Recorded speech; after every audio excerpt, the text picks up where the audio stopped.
Welcome everyone. I'm Sam Browse. I'm a regular Labour Outlook contributor. Labour Outlook are the publication organising today's meeting. And like I said, I'd like to welcome you all to this event this evening discussing for socialism, Labour and Ireland, James Connolly's ideas today. Today's forum is part of the Socialist Ideas series organised by Labour Outlook. We're a fast growing website, daily news and views from across the left and those at the real forefront of resisting the Tories. And today we'll be taking an in-depth look at the legacy and ideas of James Connolly, who was an Irish Republican, socialist and trade union leader. He was one of the leaders of a 1916 Easter Rising and a vocal opponent of the First World War. We'll be finding out why his ideas continue to inspire today. Although we called this session some months ago, it's a particularly timed discussion in light of the latest developments in Ireland as prospects for real change grow. And indeed, as the global capitalist economic crisis deepens here and around the world. It's also a really necessary discussion for those of us who are interested in building a firmly anti-imperialist left here in Britain in light of Britain's colonial role in Ireland. And that's why coverage of Ireland has been so central to the work that we do at Labour Outlook and why we think it's important. To discuss this today, we're joined by Jim McVeigh of the James Connolly Visitor Centre in Belfast. He's a great advocate of the cause of Irish unity and numerous struggles for trade unionism, social justice, peace and equality. We want to have as many questions and comments from the audience as possible. Because of the size of the audience today, which is really great, it's hundreds of you joining us. We've got volunteers who are going to be facilitating that through the Q&A function in the Zoom, which you can find down below. So please post both your comments for discussion and your questions to speakers in the Q&A function. We'll have time for a few rounds of questions from the audience after the speakers. Now I want to go without further ado to our speaker for this evening, Jim. Jim, over to you, and thanks so much for joining us today. Not a problem. Hi everyone. Nice to get the opportunity to speak to you. I think I have about 20-25 minutes is it maybe to speak initially about Connolly, and then we're going to have a discussion, and I'd be really interested to hear what people think and any questions you may have. Just a little bit about myself and my own background. I'm from a working class Irish Catholic background. I'm from the Falls Road. Working class Irish, born Catholic but not a practicing Catholic. Haven't been since I was about 12 or 13. I became involved in the conflict, joined the IRA, ended up in prison several times, was released from prison under the terms of the Good Friday Agreement in July 2000. And then I became involved politically in the struggle here in Ireland. Became involved in Sinn Féin. I've been a big supporter of the peace process, but I'm also a trade union organiser. I've been a full-time trade union organiser in my own small way, trying to follow in Connolly's footsteps for just over 10 years now. I'm now an inspector with the ITF, which is the International Transport Workers Federation, a global federation of transport trade unions. I began that part of my life and that part of my career, I suppose, because I had been inspired by Connolly. So that's I am still a member of Sinn Féin, an active member of Sinn Féin. I was a councillor in Belfast for 8 years. And I'm now a full-time official with the trade union movement. So that's a little bit about my background. You can ask me anything about that as well when we get to the question. So why Connolly? Why is Connolly so important, or why is he relevant today? And I'll tell you why I think he is so important and so relevant in this modern day. Once in a while in human history, someone comes along who seems to be able to define the essential truths of the period in which they live in to understand the times, to have their finger on the pulse of the people of the working class of both their own country and indeed internationally. Someone who is capable of great insights, profound insights, a profound understanding of not just the nature of events, but also seems to grasp the way forward.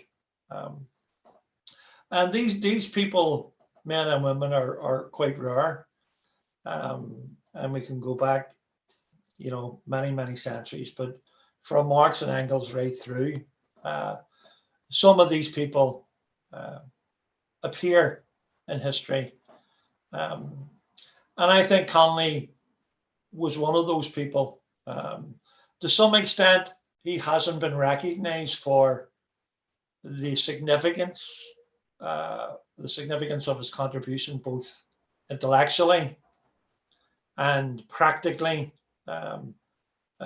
in the early part of the 20th century. And there are a number of specific historical reasons for that, not least that he was executed by a British firing squad in his early 50s.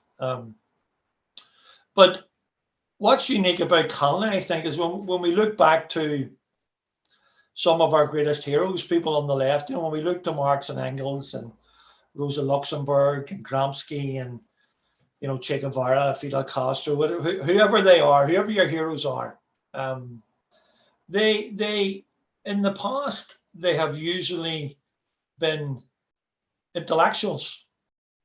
They have usually come from the bourgeoisie themselves, and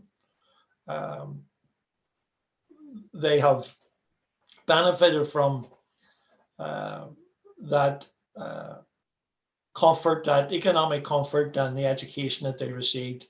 And very rarely do individuals emerge who have this leaders, political, military, and of course great intellectuals, philosophers, but rarely have we seen those qualities in the same character. Very rarely.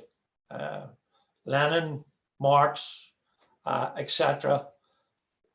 Intellectuals, comfortable economically, etc. Connolly was very different. He was that rare, very rare combination of intellect and praxis. He was born in 1868 in Cowgate in Edinburgh. Little Ireland was the area that he was born in and lived in, was called Little Ireland. If anyone's been in Edinburgh and they know where Cowgate is, there's a little plaque on the main street. Little Ireland no longer is there. The slums have been removed and replaced, moved to somewhere else. But there's very little to mark where Connolly was born. But he was born in 1868 to an impoverished family. His mother and father were Irish immigrants who had moved to Scotland to find work to feed their family. And like most working class families at that time, he lived a life of poverty. He had the very, very barest of educations, left school at a very early age and went to work for the municipal council at the time. And he, despite these handicaps, despite his start in life, Connolly had a ferocious interest in learning and reading and studying. And what's unique about him, I think, in some respects, compared to many of these other great historical figures on the left and the labour movement and the global movement, or here in these islands, is that he was a self-taught man, absolutely self-taught. And he went on to write a huge body of work. over the course of his lifetime. And you can see behind me here, I have a number of books. These were published by SIP2, the biggest union here in Ireland. And it gives you a sense of the body of work that he was responsible for. He wrote hundreds of articles. He published dozens of political periodicals here in Ireland and in the US in particular. And some of them you may have heard of them if you have an interest in Irish history and Irish politics, but Labour in Irish history, the first comprehensive Marxist interpretation of Irish history to that point, at least, of course. The Reconquest of Ireland, where he spoke about the not just the political freedom of Ireland, but also the economic freedom of Ireland. Socialism Made Easy, one of the best analysis of practical socialism that I've ever read, certainly. And Labour, Nationality and Religion, where he deals with this conflict, the sectarian issues here in Ireland, the religious differences, but also dealing with the essence, the values of socialism, and many more. And the really interesting thing about these articles, if you haven't read them, you should get them and read them, is that they are really insightful. You know, they're not just, you know, good articles, good political articles from the time, but they have stood the test of time on most of the contemporary issues of his day, well, which bridged 2 or 3 decades of active struggle. Connolly was right. And almost every, not all of them, of course, he wasn't a seer, he wasn't, he didn't have some crystal ball, but he was correct in his analysis and the prognosis that he suggested to many of the big issues. You mentioned the First World War. When most of the socialists of Europe were swept up in a wave of jingoism and nationalism, Connolly stood against it. Yeah? And not only did he stand against it intellectually and wrote about it and spoke about it, but he sacrificed his life. He did what the very few of them did, was that he joined the other leaders of the rebellion in Dublin in 1916, not simply as a military putsch or a military rebellion against British rule in Ireland, but he made it very clear that what he wished to see, that he wished to start a conflagration that he described that would sweep across Europe and dethrone the aristocracies, the oligarchies of the time that drove the world into the horrendous slaughter, the industrial slaughter of the Second World War. But not just that issue, and so many other issues. He was correct, and too many for me to go into it. But he was on the right side of history and on the right side of most of the big contemporary debates of the time within the very broad Labour movement, socialist movement, not just in Britain and Ireland and in Europe, but across the world. And I'll talk a little bit about that shortly. So that's what makes him quite unique. And his writings, his ideas, his strategies, and that he suggested have stood the test of time. Many of them, most of them, much more than many other leaders of that period. And he, during the course of his life, he obviously left Scotland. He had been swept up in that early Labour movement the early 20th century in places like Edinburgh and Dundee. There were quite a lot of European immigrants who had fled their various countries. Intellectuals, people with huge personalities and highly respected socialists who found themselves living in Scotland or England, and they all began to communicate.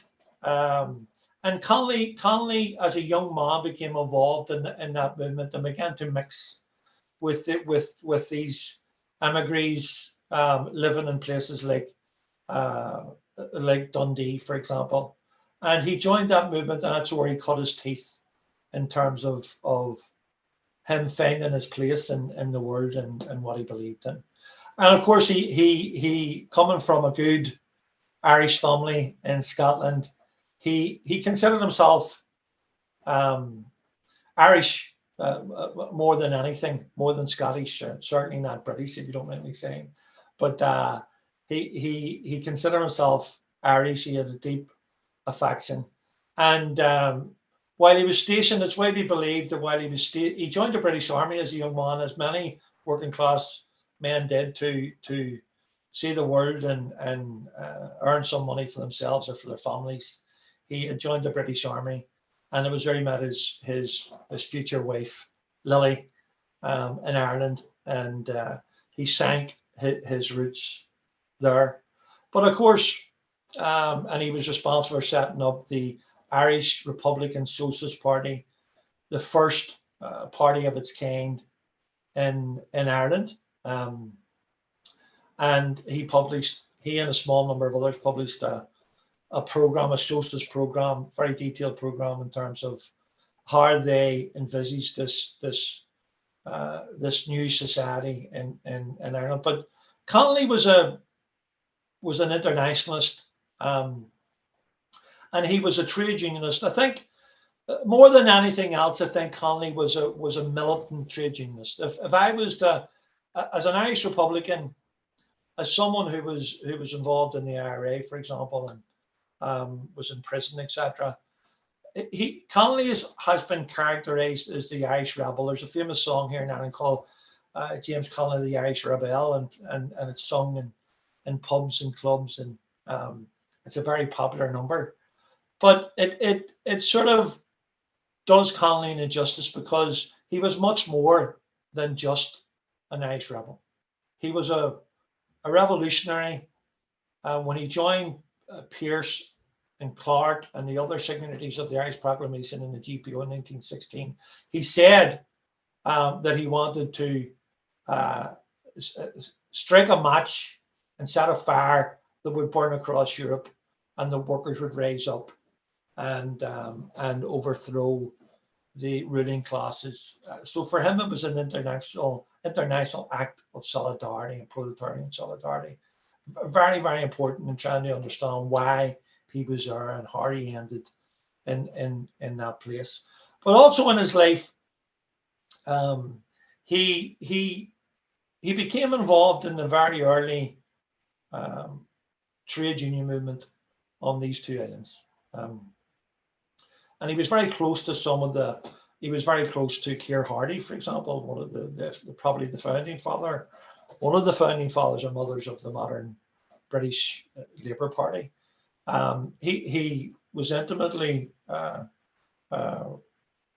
close to Hardie and many of those key figures, and he became involved in the new trade union movement as well. And that's really when he came into his own. He became a full-time trade union organizer, particularly here in Ireland. The dock workers of England, particularly in Liverpool, the strong links between Ireland and Edinburgh and Glasgow, but also with Liverpool in particular, the close proximity of the ports, the shipping trade between the two islands. That Jim Larkin was sent over to Belfast in the early part of the 20th century, in the 1900s, to organise the dock workers in Belfast.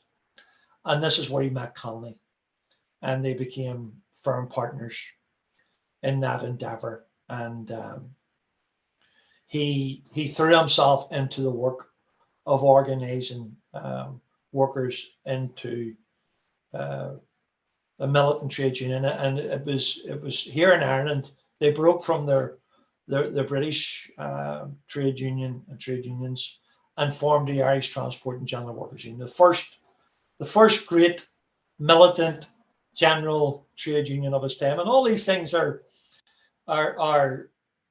they're matter of fact to us now, but the idea of one big militant trade union which would encompass all workers. Up until that point, most trade unions had been skilled guilds where skilled workers cooperated together to the exclusion of everyone else. So the vast majority of workers weren't wanted and weren't welcome in those very early trade unions. And in fact, they were looked down upon by many of these skilled trade unions, if they could be called at a time. So Connolly was instrumental in the establishment of the first big general trade union here in Ireland, the Irish Transport and General Workers Union, along with Jim Larkin. And they were involved, they instigated some of the biggest battles of working class battles of that time, the 1907 dockers and workers' strike in Belfast. And of course, then the lockout in Dublin in 1913 when the bosses locked the organised workers out, and a battle then ensued that lasted for 6 months, 68 months, which they lost, unfortunately, largely because of a lack of solidarity from within the aristocracy of labour in England at the time. But that's a whole different story. But then he during that whole period, Connolly lived a life of poverty. He had committed himself to this life, and of course, like most of the leaders of the militant trade union movement at that time, what happened was he was blackballed. It was impossible for him to find work to support his own family. And it's not like, if you don't mind me saying, the trade union leaders of today who are well remunerated in terms of salaries and pensions, etc. A different world then. The leaders of the militant trade union movement were revolutionaries. Excuse me, there's a little fly here. First and foremost, with no care for self-gain. There was no gain in it. There was no pay. Connolly lived from hand to mouth, week to week, month to month, most of his life. He knew nothing but poverty. His family knew nothing but poverty because of his commitment to the trade union movement at the time. And that's something that we have to keep in mind. Very different type of leaders in a different world and a different time. And as a consequence of that, Connolly ended up emigrating to America, and he traveled he had been invited to talk at a number of Socialist Party of America gigs, and he traveled to the US, and he was invited to take up a role as an organizer. When he got there, it disappeared, evaporated, and he was left basically destitute. But he, like most, he struggled on, and he made the best of where he was, and his family followed behind him eventually to the US. And he spent quite a number of years in the States. And while he was in the States, he continued that work, and he was one of the founding fathers and mothers of the first big general union in America, the Wobblies, of the Industrial Workers of the World. The very first, probably the most important, maybe, of its kind in America, the Wobblies. If you like movies, you should watch a movie called Matewan, Matewan. It's a movie about the rise of militant labour. Fantastic movie, but some big stars in it, called Matewan, Matewan.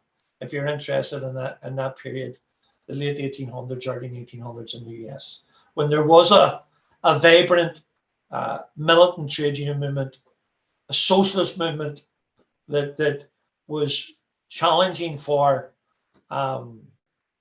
for power. It's hard to imagine an American eye with such a powerful movement, but at that time it was.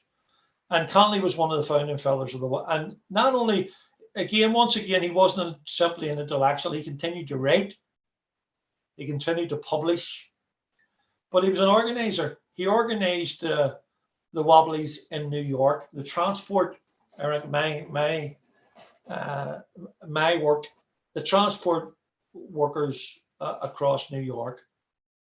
And at that time, again, we have to remember that the poorest, the most numerous class were the unskilled workers who had come from every part of the globe to New York to make a new life for themselves and whatever. And he was one of the first people to organize those people. And from what I read about him, what I understand, he was adored by many, certainly appreciated by many of the working class. And what was unique about him as well is that, again, it's a mark of his intellect and is that the two or three of the main communities that he had to organize, Italians, the Irish, obviously, the Germans, and the Jewish community, who were big, probably the biggest ethnic groups. And he learned German. He learned to speak German and to write German, taught himself. He learned a modicum of Italian.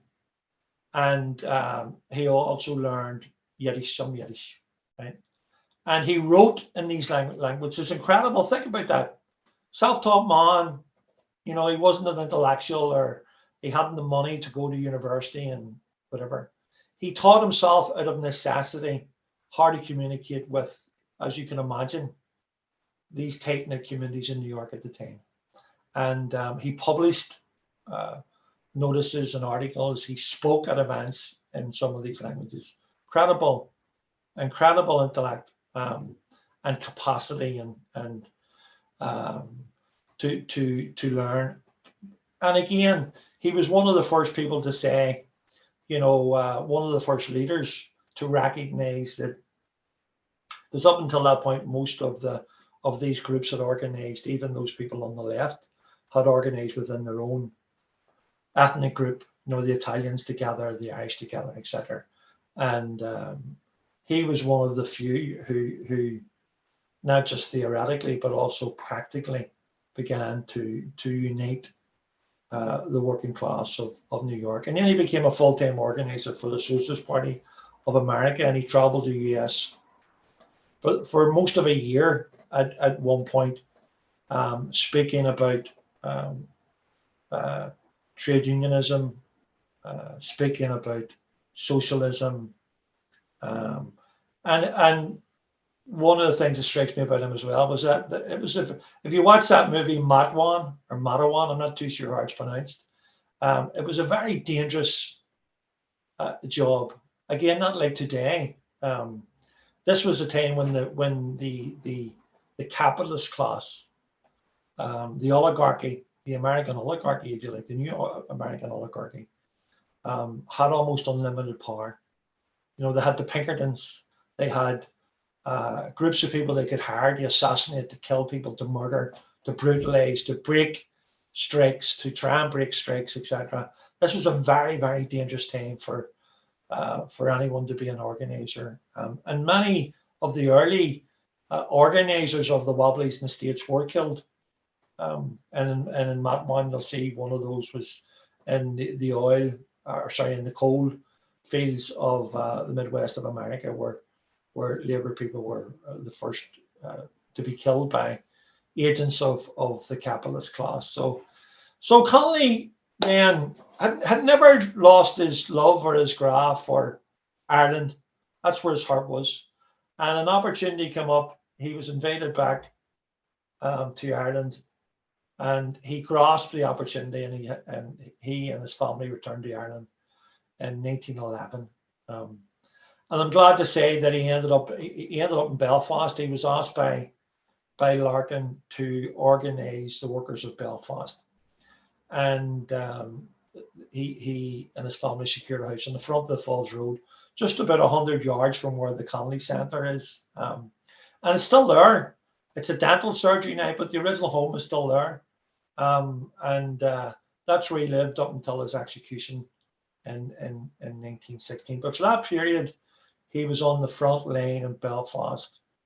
And he once again, not only did he write really insightful articles and books about how to deal with the sectarian division in the north and in Belfast in particular, but he was also a practitioner. He was one of the he was probably the first and most important, after Larkin at least anyway, organisers of the workers in Belfast, and they organised the women in the mills. At that time there may have been as many as 30,000, mostly women, working in the mills in Belfast, and the conditions were absolutely horrendous. The early deaths, the accidents, the very, very poor wages, etc. Belfast at the time, while it is sort of, I suppose, recognised as an industrial powerhouse, of course it exhibited all the worst of the conditions of that period as well, in terms of hours of work and the conditions were. So Connolly was very successful in organising the workers of Belfast and trying to overcome that sectarian. But it was a battle that of course he never won, and we're still living with it today. But of course he whenever the First World War began, I'm just going to start to round up here. Whenever the First World War began, we now know, when we look back at what happened. Most of the socialists, the great leaders of the labour movement across Europe, retreated into their own nationalist positions and supported the war for whatever reasons, for any number of reasons. And Connolly was one of the few who opposed the war, wrote about and opposed it. And whenever he became aware, he was also one of the founding members of the Irish Citizen Army, which was one of the first, I suppose, armed labour organisations from that period. The first, and when he joined the other leaders in the GPO in 1916, he had no illusions about some of the people that he had joined with in the rebellion at the time. He was very critical of the bourgeois nationalists who waxed lyrical, wrote wonderful poems, sang beautiful songs about Ireland, but could walk by a beggar on the street, could ignore the horrible conditions in the tenements in Dublin. He was really scathing about that type of nationalism, and was very critical of those people. And I've often wondered, like anyone here in Ireland, what would have happened if Connolly was one of the last to be executed during that period. And just when he was executed, the I suppose the public uproar about the executions, the British cabinet became aware of the damage it was doing to their own, I suppose, position, and they ordered the generals to stop the executions. Connolly was the last to be executed. But I've often wondered what would have happened had he lived and had he survived. Would we have even had the tragic events that followed? Yes, the War of Independence, but then the Civil War and the split within the movement here. And I've often said that one of Connolly's greatest proteges of that period before his death was another Irish Republican called Liam Mallows. if you don't know much about him, or there's a wonderful book written by C.D. Greaves called Liam Mallows and the Irish Revolution. But Liam Mallows was executed by the new Free State government. Michael Collins had already been killed by this stage, but by the new Free State government on the 8th of December, 1922, in the middle of the Civil War. And he was Connolly's protege. He was, by this time, he was a man in his early 40s, right? But he had known Connolly for a decade or more before his own execution. And I've often said that had Connolly survived the Rising, he probably would have been sent to the Free State firing squad by those conservative nationalists who eulogized him in death, but sent his protege to an early grave, to a firing squad. And Mallows was a socialist, like Connolly, and Connolly survived, I think, the new regime, the new conservative regime that he predicted. One of the most famous phrases, I'm just finishing this, one of the most famous phrases or quotes from Connolly is that it starts with, I can't remember, but this paragraph starts with, "Whip it up for liberty. Whip it up for liberty," says the rack-renting landlord. "Whip it up for liberty," says a greedy capitalist, right? And he goes on to say, and in this new Ireland, it will be the landlord and the police, but this time they will be wearing an Irish harp and a green uniform, and they will be evicting you from your home or from your land. So whip it up for liberty, says a man who won't touch socialism, something to that effect. But a really insightful analysis, and really, when you think of it, he saw the dangers in the Irish Revolution. He saw and he recognized the role of the new conservative class who wanted the British Army to leave, who wanted the British government to leave, right? But they simply wanted to take the place of their place at the top of the pile. And there's old photographs in that period from the new Free State leadership, the people in the cabinet at the time.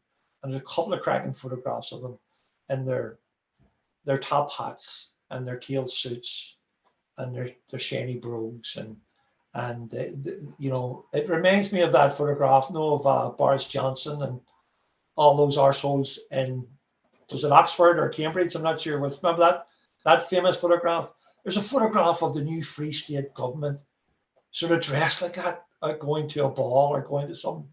And it just, you know, so Connolly was the really lost leader of our revolution that we needed. He was our Sandino or Lenin or you know, all these people who had, you know, wonderful insights, and but were taken from us much too early, and we lost the benefit of their great intellect. But finish this by simply saying his body of work, huge body of work, and he's a wonderful, he's not an intellectual. It's not like reading Das Kapital. Connolly is much more accessible, still very insightful, but as a working class man, as a trade union organizer, he knew the value of communication, and he had a wonderful lyrical quality to his work. But on almost every issue of that period, he was right. So if you're looking for answers to the day, go and look to Connolly. Okay, Sinead, thank you. Thanks for that, Jim. That was really interesting. I didn't know the connection between Connolly and the Wobblies either. That was totally new to me. Yeah. We are supported by the Connolly Centre. We have managed to raise a considerable amount of money from the American trade union movement, and I didn't realise this. I'm not allowed into America, by the way, because of the Patriot Act. I'm a terrorist as far as they're concerned, but because of my past convictions. But when we did meet a lot of these guys, that they come over now every year to support the Connolly Centre, and they make considerable donations to the running of the centre. See the amount of guys who, men and women who in America, who trace their roots back to Connolly. They've got portraits of Connolly up on their wall in their head offices. We underestimate the significance of Connolly and his contribution to world trade unionism, militant trade unionism in particular. Absolutely. Well, I've had an influx of questions come in and on exactly that topic, in fact. But before I go to those, I just want to bring Sean in. He's one of the team, like me, behind Labour Outlook. He's just going to tell us a little bit more about the organisers of today and what you can do to support us, and then we'll get into everyone's questions. So over to you, Sean. Thank you, Sam. I'll be very quick because I know we have got lots of questions in after that really interesting introduction from Jim. The first thing I want to say is if you don't already, then you should read Labour Outlook, and you should share its stories and forward them on to your friends and family and comrades and contacts, and spread the good word. And it's a really good way of finding out about great stories from across the Labour movement and socialist movements. So do that. And then probably the most important thing I want to say to you is that you can see that actually events like today and all the other Labour Outlook events and its website are actually organised by volunteers. And we put on events like this. We want to carry on putting on events like this and organising them and keeping them free and open to everyone. But actually, even though there's not a physical space, it's very expensive to do that. Just hosting and streaming this costs a lot of money. Emailing you all so that you all are kept up to date with all the events, that all costs money from a mailing list provider. So I know times are tight, but those of you that can donate 10, 15, 20 pounds so that we can keep doing events like tonight, so that we can keep them free, keep putting them on YouTube and making podcasts of them and getting them out here, there and everywhere, that would be fantastic. So there are links to do that in the chats. There are also links where you can follow Labour Outlook, and I would really encourage you to do that as an action from tonight if you've enjoyed this brilliant meeting and you would like to see more events like this. Thank you. Cheers, Sean. Thanks very much for that. And yeah, just to echo what Sean said, definitely do follow those links and donate if you can. We're definitely a people-powered website, and we need your help to keep putting on these fantastic events. We've got about 25 minutes for questions, 20 minutes for questions. So Jim, I'm going to take them in rounds of two, if that's all right. And I'm going to sort of abuse the chair by asking my own first, but then then go into maybe a broader question about those international issues you talked about. So my question was really, and then I'll ask you the second one from Daniel, I think. Get Daniel in the audience. So for Connolly, what was the relation? And you touched on this a bit at the end about it's no good just slapping a harp on the sort of institutions of the state and things like that. But for Connolly, what was the relationship between the demands for socialism and that demand for sort of national liberation and independence from British rule? And then I've got a question from Daniel in the audience, which says, if I remember correctly, Marx attributed great significance to Ireland as being lever to the lever of a revolution in Britain, which would spread elsewhere. And you sort of talked about this in your remarks before. Did Connolly share this analysis? The international situation has, of course, changed enormously in several ways since Connolly's and Marx's lifetimes, but it is similar in other ways. How should we think today about Ireland's and Britain's place in advancing socialist causes? So one on the sort of national question and one on the sort of international question. Well, of course, there are some on the left historically who criticised Connolly for joining the rebellion and believed that in doing so, he had betrayed the cause of socialism because he had joined with nationalists. Not all of whom were, by the way, were conservative nationalists. There were many progressive people and progressive elements involved in the Irish Revolution at that time. But Connolly was right. Connolly had this I think, which is a sort of commonly recognized understanding of the relationship between colonialism, imperialism, and the survival of the capitalist system globally, particularly in the capitalized West. And I remember when I was in prison, obviously we had a lot of time to consider these matters and read a great deal. And Lenin himself, while Trotsky, and I have no problem with Trotsky, I'm not a Trotskyist, but I see the value in much of what he did and what he said, without becoming a Trotskyist or a Leninist. But Trotsky dismissed the rebellion in Ireland at the time and said it was just an irrelevant bourgeois military putsch, right? Lenin didn't.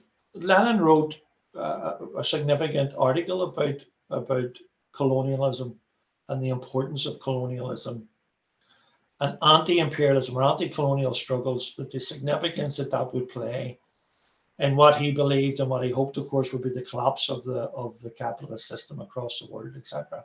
So Lenin was very complimentary of Connolly and the rebellion and defended the significance of that and recognized the importance.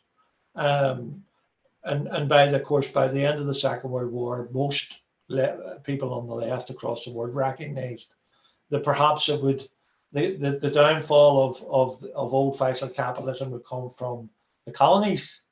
You know, this groundswell of discontent and armed struggles and industrial strife, etc., etc. Of course, it didn't quite work out like that, but yeah. So Connolly, again, just the point I was making, Connolly got it right. I think, in my opinion, he understood the relationship between anti-colonial struggles, the significance of that, while retaining his critical faculties. That's what I'm saying about it. When he wrote "Whip It Up for Liberty," it was a sarcastic, ironic, sort of dramatic characterization of those bourgeois nationalists here in Ireland, who went on to construct this conservative state, the new free state in Ireland, and everything that they did. So I think he was correct. He understood that relationship. He was criticised in the decades following it by some on the left, the British left in particular, because they said he threw his lot in with, and some in Ireland here in the left, but I think they were wrong. I think he joined to insert his politics and the politics of the socialists of the time, militant trade unionists of the time in Dublin and other places, and he at the time he said to the members of the Irish Citizen Army who were a significant component of the military force that took over Dublin in 1916, hold on to your rifles, he says, because we might need them after we force the British now to leave. Of course, that the first stage they fell at the first hurdle, but he was prescient enough to warn of the bourgeois, the potential for counter-revolution, which is exactly what happened. Yeah, and it was absolutely. Thanks for that answer. There was that second question as well, just from Daniel Herbert, about this lever of a revolution in Britain and sort of Ireland and Britain's place in advancing socialist causes today. Yeah. I mean, I'm sure the average age of people here is in the early 20s or mid 20s. But when I was coming to socialist theory as a young prisoner in the H blocks of Long Cache in the 1980s, there was a couple of seminal works by some people on the left in Britain. And one of them was a book called Ireland the Key, the Irish Revolution, Ireland the Key to the English Revolution, or something like that. But really what it was saying was that it was arguing within the broad labour movement at the time in the 1970s, 1980s, that the conflict in Ireland, supporting the anti-imperialist struggle in Ireland, was also critical to the future and the fortune of the labour movement in Ireland. And it could be it could have been like Vietnam, you know, that the agitation around the war in Ireland may have helped, I suppose, accelerate change within Britain. And so in some way, and in the same way, perhaps, that the anti-Vietnam War movement helped energize people on the left in America at the time. So yeah, I think there is a link. Of course, times are different now. There is no war, and it is difficult to mobilize people on the basis of well, let's have a border poll. Let the people of Ireland have a vote and let's decide. It's not quite as exciting or as dramatic as you know, that when the war was ongoing and people were being killed and there was horrible, terrible violence on the streets, etc., etc.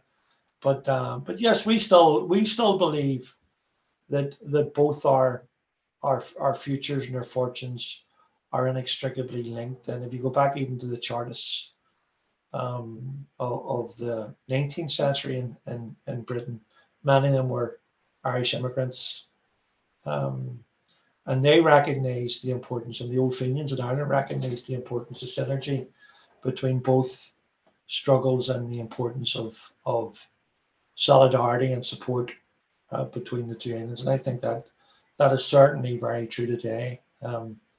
It's just not perhaps as urgent as it would have seemed 25 years ago, or 35 years, or 40 years, whenever, you know, this part of the island was engulfed in mayhem.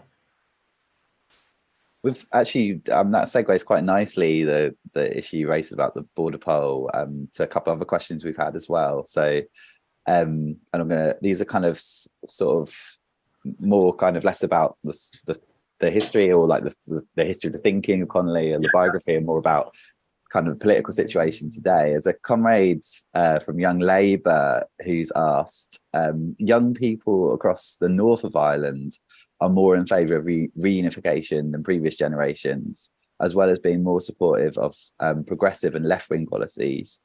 Do you think there are, or what are the specific factors driving that, and driving like the fact that young people support that change?